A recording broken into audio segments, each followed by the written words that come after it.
Hello and welcome back to all of you in chapter number 7 A Difficult Time from the novel Washington Square। इससे पहले हमने इस novel के 6 chapters already read किए हुए हैं, तो आप इस चैप्टर नंबर 7 से अच्छे से रिलेट कर पाओ, इसीलिए you are recommended to watch those videos. तो पिछले चैप्टर्स में हमने देखा कि कैथरीन अपने फादर डॉक्टर स्लोपर से बहुत ही नाराज़ होती है और उनके अगेंस्ट हो जाती है, और उसने बिल्कुल स्ट्रिक्टली ये डिसाइड कर लिया था कि वो मोरिस के साथ में शादी करेगी। लेकिन इसके फादर उसे बहुत ज़्यादा खुश नहीं होते उसके डिसीज़न से, क्योंकि उनको ऐसा लगता था कि मोरिस एक अच्छा इंसान नहीं है। वो यूरोप के वैकेशंस पर जाते हैं और वहाँ पर मिस्टर स्लोपर कैथरीन को मोरिस से 1 साल तक दूर रखते हैं, ये सोचकर कि कैथरीन मोरिस को भूल जाएगी। लेकिन ऐसा नहीं होता, उन दोनों का कम्युनिकेशन लेटर्स के थ्रू होता रहता है। तो कैथरीन अपने फादर को ये बताती है कि अब वो मोरिस के साथ में शादी कर लेगी। ये सुनकर उसके फादर को अच्छा नहीं लगता और वो उससे बोलते हैं कि जब भी वो मोरिस से शादी करे वो उन्हें इन्फॉर्म कर दें। तो देखते हैं हम चैप्टर नंबर 7 में ये स्टोरी हमें कहाँ लेकर जाती है। Let's begin. I saw Morris often when you were away, said Catherine's aunt. Catherine की आंट ने कैथरीन से कहा कि जब तुम दूर थी, जब तुम यूरोप में थी, तो मोरिस से मैं कई बार मिली। I know from his letter that you were very nice to him, I won't forget that. जिस पर कैथरीन अपनी आंट से बोलती है कि मुझे ये पता है, जब हमारी लेटर्स के थ्रू बात हो रही थी तो मोरिस ने मुझे बताया था कि वो तुमसे मिला था। He liked to come and talk. I gave him tea. That was all. Morris को यहाँ पर आना काफ़ी अच्छा लगता था, और जब वो आता था तो मैंने उसे चाय ऑफ़र की, और बस, और कुछ ज़्यादा नहीं। Your aunt Almond thought it was too much. तुम्हारी आंट आलमंड को ऐसा लगता था कि ये तो बहुत ज़्यादा हो रहा है, कि मोरिस को ऐसे घर पर नहीं आना चाहिए। He liked to sit in your father's room. Morris को तुम्हारे फादर के रूम में बैठना, उनके रूम में स्टे करना अच्छा लगता था। She said and smile. वो कैथरीन को ये बताती है कि मोरिस को तुम्हारे फादर का रूम काफ़ी पसंद आया। Catherine was quiet for a minute. Catherine 1 minute के लिए शांत हो जाती है। I am sorry that he went in to father's room, she said. इस पर कैथरीन को बुरा लगता है और वो माफ़ी मांगती है आंट लेविना से कि मेरी वजह से ही मोरिस यहाँ पर आया और वो फादर के रूम में एंटर किया। Then she asked does he have a job. और फिर कैथरीन अपनी आंट से पूछती है क्या अब उसे नौकरी मिल गई है। Yes, only a week ago he found a job. He is working with a friend buying and selling something. उसकी आंट से बताती है कि हाँ, उसे 1 हफ्ते पहले ही नौकरी मिली है, वो अपने दोस्त के साथ में जॉब कर रहा है, पता नहीं कुछ खरीदने या फिर बेचने की जैसी जॉब है। He asked me to tell you as soon as you arrived. और मोरिस ने मुझसे बोला था कि जैसे ही तुम आती हो तो मैं तुम्हें उसकी जॉब के बारे में बता दूँ। Oh that's good to hear, said Catherine very happy. Catherine को ये सुनकर काफ़ी अच्छा लगता है कि मोरिस को जॉब मिल गई है, और वो काफ़ी खुश होती है। You see Morris was right to wait for the right job, what can your father say now. Lavinia बोलती है कि अब देखो, अब तुम्हारे फादर क्या बोलेंगे, अब तो मोरिस के पास में जॉब भी है और उसने इतना वेट किया, इसकी वजह से उसे इतनी अच्छी जॉब मिली है। Father's opinions is as same as before, only stronger, but his opinion is not important to me any more, she said. Catherine बोलती है कि फ़ादर का ओपिनियन पहले जैसा था वैसा ही है, और अब वो काफ़ी रिजिड हो गए हैं, उनका ओपिनियन काफ़ी स्ट्रॉन्ग हो गया है। मैं मोरिस से शादी ना करूं, लेकिन अब मुझे उनके ओपिनियन से कोई फ़र्क नहीं पड़ता, उसने अपनी आंट को कहा। You are much stronger now, said Mrs Penniman. Mrs Penniman अब कैथरीन से बोलती हैं कि तुम पहले से ज़्यादा स्ट्रॉन्ग हो गई हो। What about your fathers money. क्या हुआ तुम्हारे फादर के पैसों का, क्या वो उनके पैसे तुम्हें देंगे। I am not interested in father's money, Morris doesn't think it is important. Catherine बोलती है कि मैं फादर के पैसों में बिल्कुल भी इंटरेस्टेड नहीं हूँ, और ना ही मोरिस को ऐसा लगता है कि ये फादर के पैसे ज़्यादा इम्पॉर्टेंट हैं। Perhaps he thinks it is a little important, said Aunt Lavina after a minute. 1 minute के बाद में लेविना बोलती है कि शायद उसने तुम्हें खुल के नहीं बताया, लेकिन उसे ऐसा लगता है कि तुम्हारे फादर के पैसे बहुत इम्पॉर्टेंट हैं। बहुत नहीं तो थोड़े से तो इम्पॉर्टेंट है ही। I have money from my mother and now Morris has a job. He and I have everything. Catherine बोलती है कि मेरे पास में पैसे हैं जो मुझे मेरी मदर से मिले हैं और मोरिस के पास में अब जॉब भी है, तो हमारे पास में लगभग अब सब कुछ है। I am never going to ask my father for anything, मैं अपने फादर से कुछ भी नहीं मांगूंगी। I am home and I want to marry, मैं अब घर पे हूँ और अब मैं शादी करूँगी। Morris came to Washington Square the next day, अगले दिन मोरिस वाशिंगटन स्क्वायर आता है। I am very happy to see you again, he said with a smile. Morris Catherine को देखकर, वापस देखकर बहुत खुश होता है और वो कैथरीन से स्माइल करके बोलता है कि तुम्हें देखकर दोबारा से यहाँ पर बहुत खुशी हुई। They talk for some time as lover, उन्होंने एज ए लवर कुछ समय के लिए बात की। Catherine question him closely about his job and he asked about Europe and her father's opinion.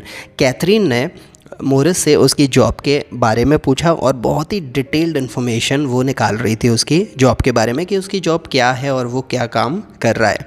और मोरिस ने इन रिटर्न उसके यूरोप ट्रिप के बारे में पूछा और उसके फादर के ओपिनियन के बारे में पूछा, क्या उसके फादर का ओपिनियन चेंज हुआ मोरिस के लिए या फिर नहीं। He often got up and walked round the room and came back and smiled again. अब मोरिस जब कैथरीन से बात कर रहा था तो वो अक्सर बीच बीच में उठकर उसके फादर के रूम में जाता था और घूम फिर के वापस मुस्कुराते हुए वहीं बैठ जाता था।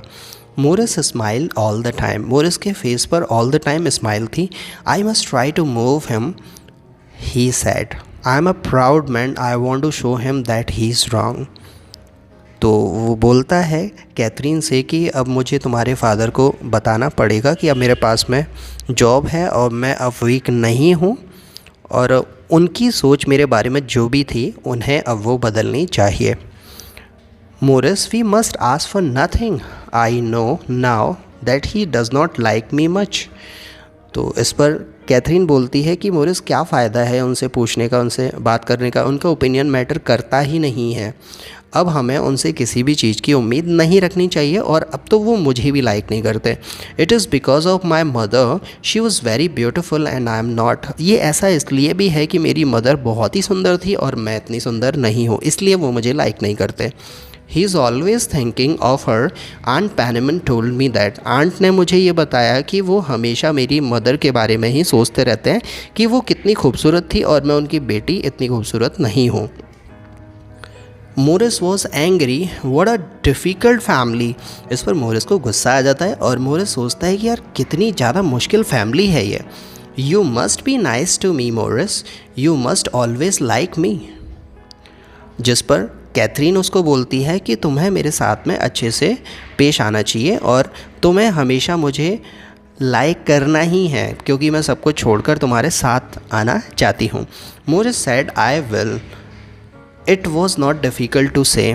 तो मोरिस ने बोला कि हाँ, जो तुम सोच रही हो वैसा ही होगा, मैं हमेशा तुम्हारे साथ में रहूँगा।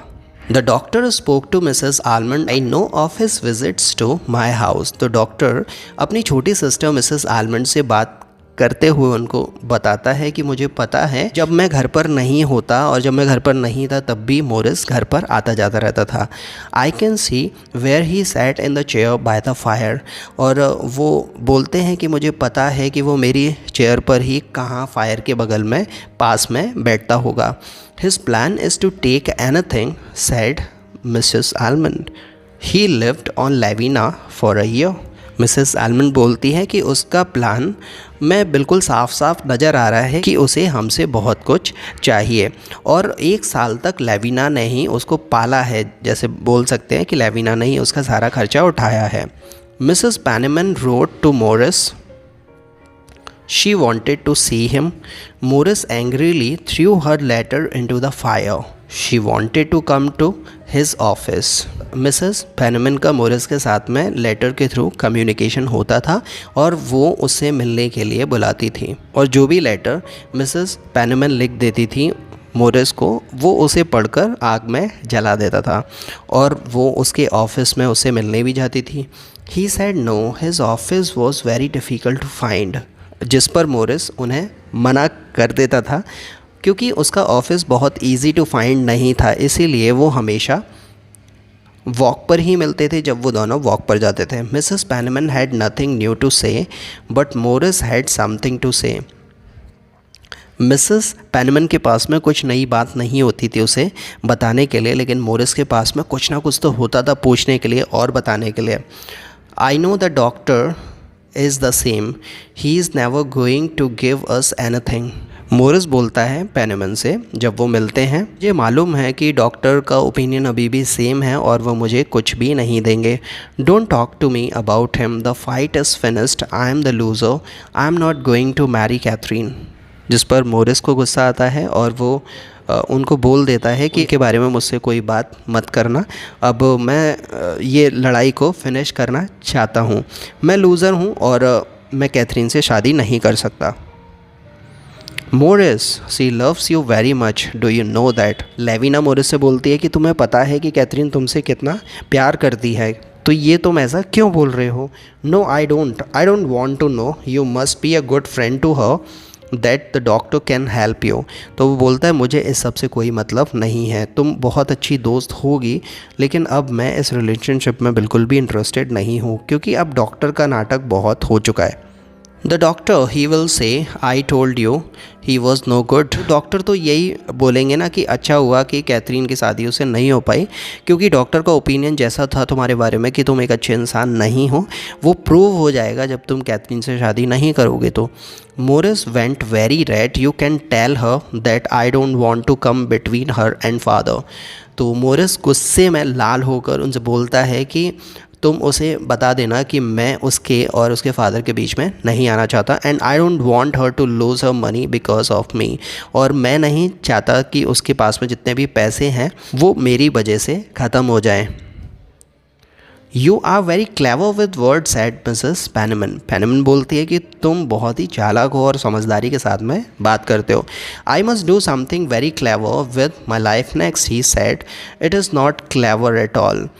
तो जिस पर मोरिस बोलता है कि नहीं, इसमें कुछ भी समझदारी वाली बात नहीं है, स्ट्रेट अवे साफ साफ जो दिखाई दे रहा है मैं वही बता रहा हूँ कि अब मुझे अपनी लाइफ की कुछ अदर अपॉर्चुनिटीज़ को एक्सप्लोर करना चाहिए, अब मुझे यहाँ पर टाइम वेस्ट नहीं करना है, और ये बिल्कुल भी क्लेवर आइडिया नहीं होगा अगर मैं कैथरीन के पीछे अपना टाइम बेकार करूँ तो। Morris came to see Catherine, he said suddenly, I am going away to New Orleans, I am going to buy some coffee। तो मोरिस कैथरीन से मिलता है और उसको ये बोलता है कि अब मैं न्यूयॉर्क छोड़कर न्यू ऑर्लिन्स जा रहा हूँ और मैं वहाँ पर कॉफ़ी का बिज़नेस करूँगा। Take me with you said Catherine. Catherine बोलती है कि मुझे भी अपने साथ ले चलो। No, it is a dirty and dangerous place, people get ill there. तो जिस पर मोरिस बोलता है कि नहीं, वो गंदी और ख़तरनाक जगह है, लोग वहाँ पर जाके बीमार हो जाते हैं, तो तुम बेटर होगा कि मेरे साथ में ना आओ। Then you must not go when people are going to marry, buy coffee, buying coffee is not important। तो फिर कैथरीन बोलती है कि तो तुम्हें भी जाने की कोई ज़रूरत नहीं है, तुम भी मत जाओ, जब लोग शादी कर रहे होते हैं तो उनकी शादी कॉफ़ी से ज़्यादा इम्पॉर्टेंट होती है। Think about me not coffee, मेरे बारे में सोचो, कॉफ़ी के बारे में नहीं। We must not wait too long, she spoke strongly, her hands on Morris arm. उसने मोरिस के हाथ को पकड़कर बोला कि अब हमें ज़्यादा वेट नहीं करना चाहिए और अब हमें शादी कर लेनी चाहिए। Was this the time to break with Catherine. अब यहाँ पर क्या मोरिस का दिल हट रहा है कैथरीन से, क्या वो कैथरीन को ना बोल देगा। आप देखते हैं। I don't like this noisy Catherine, I like you when you are quiet said Morris. Morris बोलता है कि मुझे तुम शोर करते हुए बिल्कुल भी अच्छी नहीं लगती, जब तुम बोलती हो या फिर तुम अपना ओपिनियन देती हो तो मुझे तुम बिल्कुल भी पसंद नहीं होती, जब तुम शांत रहती हो तब मैं तुम्हें बहुत ज़्यादा लाइक करता हूँ। But I don't ask much of you when you are coming again Saturday, he answered and smile. Catherine Morris से बोलती है कि मैंने तुमसे कुछ ज़्यादा नहीं पूछा, मैं केवल तुमसे ये पूछ रही हूँ कि तुम कब आओगे। तो वो मुस्कुराते हुए बोलता है कि सैटरडे को आऊँगा। Come tomorrow, I am very quiet now, please tomorrow. तो वो बोलती है कि कल ही आ जाओ, अब मैं शांत रहूँगी, कुछ नहीं बोलूँगी। I said Saturday, he said but did not smile at this time.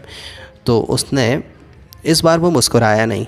इस बार मोरिस ने बोला कि मैं सैटरडे को ही आऊँगा, तुम्हारे कहने से मुझे कोई फ़र्क नहीं पड़ता। Tomorrow I will be in the office, she looked at his hard cold eyes.